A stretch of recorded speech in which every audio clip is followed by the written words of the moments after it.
Good morning, all students. Welcome back in our online session for Maths 2. मैं गीते ma'am maths 2 यानी कि गणित भाग 2 में हमारा सेकंड लेसन स्टार्ट हुआ है, समांतर रेखाएं। कल के सेशन में हमने संगत कोण का प्रमेय देखा था। संगत कोण का जो गुणधर्म था, संगत कोणों के माप समान होते हैं, उसमें हमने एक प्रमेय से सिद्ध किया है। समांतर रेखा पर निर्मित और एक कोणों की जोड़ी होती है एकांतर कोण। एकांतर कोणों का भी गुणधर्म है कि एकांतर कोणों की जोड़ियों का माप समान होता है। तो यही हमें आज प्रूव करना है, सिद्ध करना है प्रमेय में। तो आज का हमारा प्रमेय है एकांतर कोण प्रमेय। एकांतर कोण प्रमेय, दोनों प्रमेय बहुत ही आसान है। जैसे कल का प्रमेय आपने देखा, लिखते लिखते ही आपका लर्न होगा। आपको सिर्फ दो प्रॉपर्टी वहाँ पे ध्यान में रखनी है। चलो इस सेशन की शुरुआत करते हैं। प्रमेय पहले एकांतर कोण प्रमेय। पहले प्रमेय पढ़ रही हूँ मैं। दो समांतर रेखाओं को किसी तिर्यक रेखा द्वारा प्रतिच्छेद करने पर निर्मित एकांतर कोणों के माप समान होते हैं। यहाँ पे करने न चाहिए, टाइप में करने हैं। दो समांतर रेखाओं को किसी तिर्यक रेखा द्वारा प्रतिच्छेद करने पर निर्मित एकांतर कोणों के माप समान होते हैं। जो पहले गुणधर्म देखा था हमने कि एकांतर कोणों के माप समान होते हैं, वो कैसे समान होते हैं यही हमें प्रूव करके दिखाना है। उसे सिद्ध कहते हैं। और जो प्रूव करते हैं उन सभी को हम सिद्ध, तत्व, उपपत्ति, उसको प्रमेय कहते हैं। प्रमेय का सबसे महत्वपूर्ण पार्ट होता है आकृति। बिना आकृति के, मैं बार बार आपको वही दोहराती हूँ कि बिना आकृति के प्रमेय के मार्क जीरो होते हैं। आकृति हमें इस प्रमेय में जो दिया है उसके आधार पर ही बनानी होती है।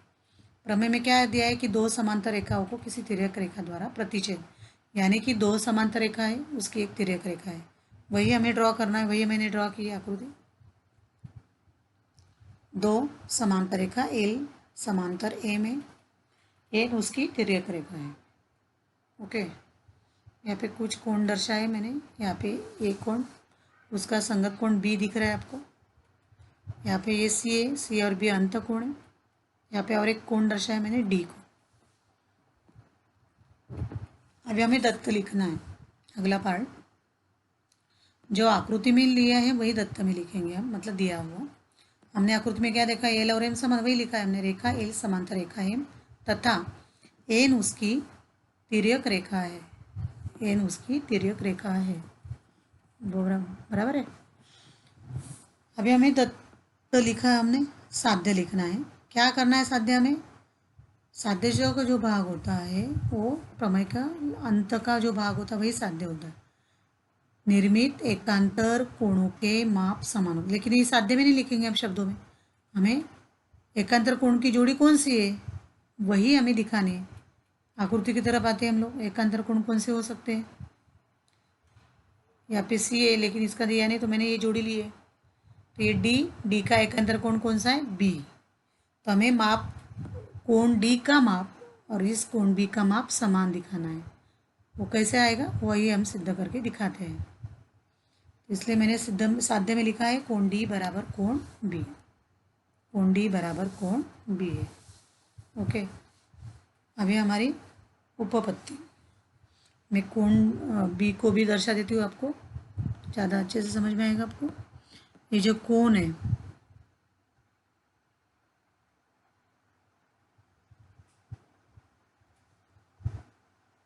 देखो मैंने शुरू में रेड पेन लिया था, वापस मैंने चेंज करके ग्रीन लिया। क्यों किया होगा ऐसा, कोई बता सकता है?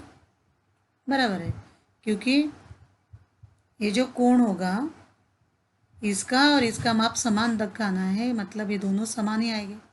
और ये शीर्षाभिमुख कोण है। अगर ये मैंने ग्रीन से दर्शाया तो ये भी मुझे ग्रीन से दर्शाना पड़ेगा। ओके, इसलिए मैंने ये वापस ग्रीन से लिया। उपपत्ति, अभी उपपत्ति में वापस पिछले प्रमेय में जैसे हमने रेखीय युगल कोण का आधार लिया था और अंतःकोण का आधार लिया था, वैसे ही सेम लेना है हमें।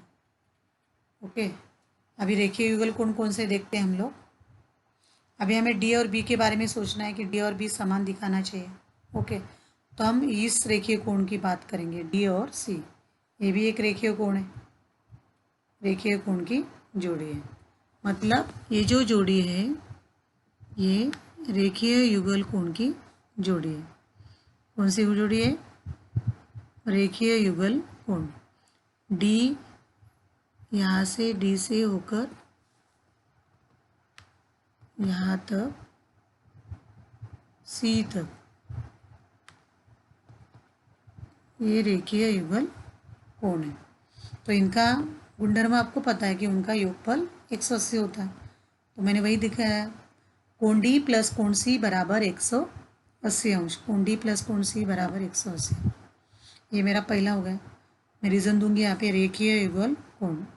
रेखीय युगल कोण देना है आपको रीज़न। दूसरा, अभी अंतःकोण ये जोड़ी लेती हूँ मैं। ये अंतःकोण है ना, कोण सी और कोण बी, ये दोनों अंतःकोण की जोड़ी है। इनका भी क्या गुणधर्म है कि उनका योगफल 180 यानी कि समपूरक होते हैं। वही मैं दूसरे स्टेप में लिख रही हूँ, कोण सी प्लस कोण बी बराबर 180। उसे 2 नंबर विधान दिया मैंने। अंतःकोण गुणधर्म, समांतर रेखा पर निर्मित अंतःकोणों के माप का योगफल 180 होता है, यानी कि वो समपूरक होते हैं दोनों। 1 और 2 का निरीक्षण करो, विधान 1 और 2 का। ये जो LHS बाजू है बराबर की, इस साइड को RHS बोलते हैं, सॉरी, इसको LHS बोलते हैं। यहाँ पे भी 180 है और यहाँ पे भी 180 है। समझ में आ रहा है ना आपको? तो दोनों तरफ जो एक बाजू है, दोनों बाजू समान है। एक बाजू ये यहाँ पे पहले विधान में RHS में आप देख रहे हैं 180 और दूसरे विधान में भी RHS में 180 है।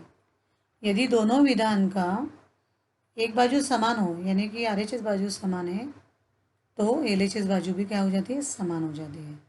तो हम सिर्फ लिखेंगे 1 और 2 से 180 नहीं लिखना, हमें दोनों समान दिखाना है। कोण डी प्लस सी, कोण डी प्लस कोण सी बराबर कोण सी प्लस कोण बी। एक बाजू समान है तो दूसरी बाजू भी अपने आप समान हो गई।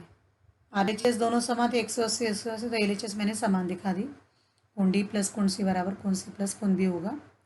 यहाँ पे अगर आप निरीक्षण करेंगे तो दोनों बाजू में हमें सी कोण दिख रहा है। यदि मैं किसी एक कोण सी का पक्षांतर करूँगी तो एक माइनस हो जाएगा और कट जाएगी। यहाँ पे मैं डायरेक्ट कट कर सकती हूँ। यहाँ पे कोण सी और कोण C both are get cancel, दोनों कैंसिल हो गए क्योंकि दोनों समान है। ये इस कोण का मैं पक्षांतर किया तो माइनस से ही हो जाएगा, प्लस माइनस कट जाएंगे अपने आप। तो डायरेक्टली में आप कट कर सकते हैं। कोण सी गेट कैंसिल, क्या बचा फिर? कोण डी बराबर कोण बी बचा। देयरफॉर कोण डी बराबर कोण बी आया। वही हमें प्रूव करना था, कोण डी का माप बराबर कोण बी का माप होता है। तो इस तरह से हमने वापस रेखीय युगल कोण और अंतःकोण का उपयोग करके गुणधर्म का आधार लेकर हमने एकांतर कोण की जोड़ी सर्वांग सम दिखाई, जो गुणधर्म था। तो आपको मैं एक होमवर्क दे रही हूँ, गृह कार्य। आकृति आप देख रहे हैं, यहाँ पे आकृति है। आकृति में दिया है कोण XPB बराबर 80 अंश। कल की मैंने आकृति दी है जानबूझकर, क्योंकि उसको मैंने आपको संगत कोण, अंतःकोण, एकांतर कोण की जोड़ियाँ लिखने के लिए बोला था। कुछ बच्चों ने लिखा है, दिखाया है। तो XPB यानी कि ये वाला कोण 180 मैंने मार्क भी करके दिया है आपको समझने के लिए। ये 80, सॉरी, कोण XPB ये 80 माप दिया है, ये वाला कोण। तो ये मैंने रेड से दर्शाया, ये भी कोण। तो ये इसका क्या होगा? संगत कोण हुआ। लेकिन नाम क्या होगा उसका? P, यहाँ से शुरू करना, QD। तो ये उसका संगत कोण है। इसका माप ढूंढना है आपको। तो ये संगत कोण जोड़ दे, कितना होगा? जो राइट 80 होगा वो आप नोटबुक में लिखो। उसके बाद ये येलो वाला कोण दिख रहा है ना आपको, इसका माप ढूंढना है, XPA का माप। अगर आप निरीक्षण करेंगे, ये P कोण और ये 80 वाला कोण, ये दोनों रेखीय युगल कोण है। तो ये XPA plus XPA plus XPB बराबर 180 करके आप 180 में 80 को घटाए तो आपको XPA का माप मिलेगा। और तीसरा कोण पूछा है मैंने ये वाला APQ, यानी कि ये कोण, अगर आप निरीक्षण करेंगे तो ये दोनों हाँ शीर्षाभिमुख कोण है। इनका माप कैसे होता है गुणधर्म पता है, वही लिखना है आपको। तो कोण XPA का माप ज्ञात करो, कोण APQ का माप ज्ञात करो और कोण PQD का माप ज्ञात करो। आज के लिए इतना ही होमवर्क है। कल के सेशन में हम अगला पॉइंट डिस्कस करेंगे।